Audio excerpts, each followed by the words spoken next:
Bismillahirrahmanirrahim. Assalamualaikum warahmatullahi wabarakatuh. Perkenalkan, nama saya Nurul Andini, ahli media kebidanan. Peserta di kelas SAR CPNS Kabupaten Dompu, Angkatan 26, kelompok 4.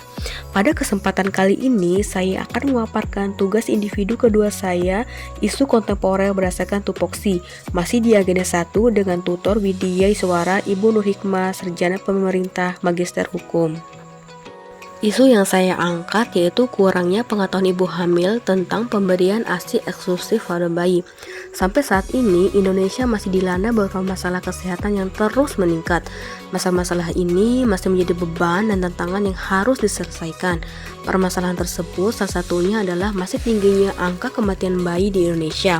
Survei demografis kesehatan Indonesia di tahun 2017, jumlah angka kematian bayi di Indonesia adalah 24 per 1000 kelahiran hidup. Salah satu penyebab kematian bayi adalah kurangnya pemberian ASI eksklusif terhadap bayi.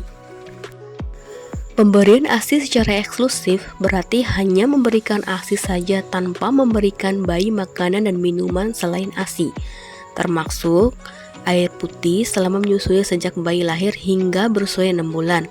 Cakupan pemberian ASI eksklusif di Indonesia yaitu sebesar 50%, Kemenkes Republik Indonesia 2019.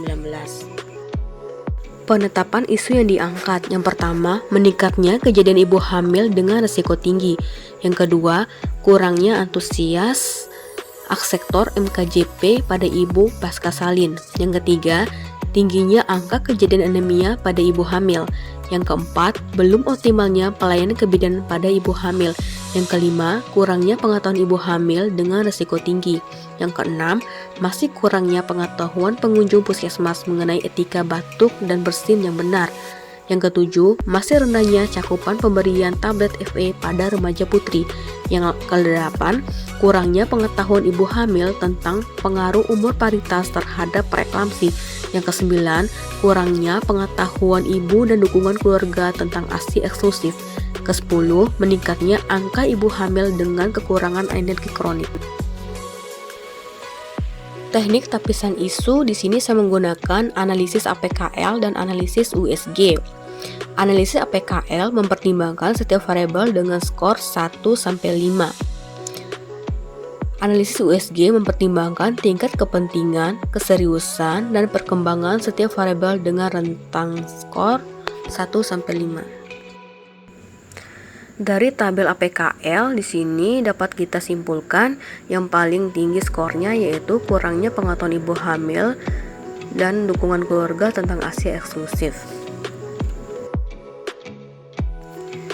Dari tabel teknik tapisan isu USG di sini saya mengambil 3 besar dari tapisan isu APKL, di mana kurangnya pengetahuan ibu dan dukungan keluarga tentang ASI eksklusif masih menjadi prioritas, yaitu poinnya 14.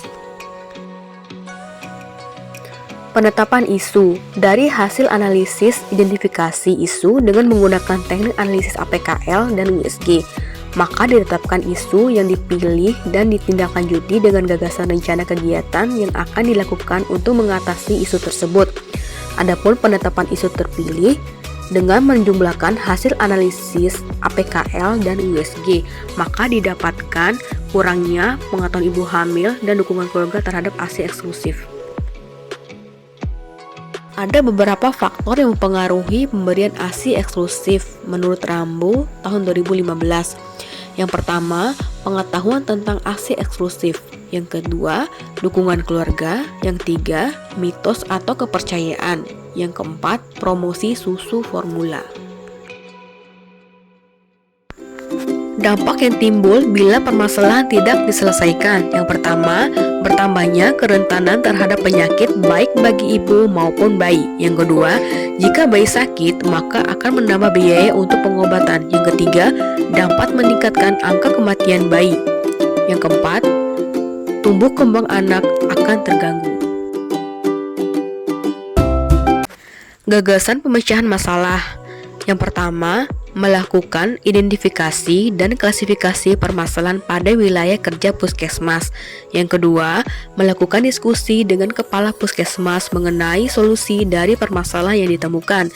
Yang ketiga, melakukan koordinasi persiapan pembentukan kelas sukses ASI eksklusif dengan sasaran tokoh masyarakat dan kader. Yang keempat, membuat leaflet sesuai dengan materi yang disampaikan pada pembentukan kelas sukses ASI eksklusif. Yang kelima, melakukan pembentukan kelas sukses ASI eksklusif dengan materi penyuluhan tentang ASI eksklusif dan gizi seimbang pada ibu menyusui. Dan pada kelas tersebut dengan penyuluhan tentang manajemen ASI perah atau ASIP dan teknik cara menyusui yang benar. Demikian yang saya dapat sampaikan. Lebih dan kurangnya saya mohon maaf. Semoga bermanfaat. Wabillahi taufik hidayah. Wassalamualaikum warahmatullahi wabarakatuh.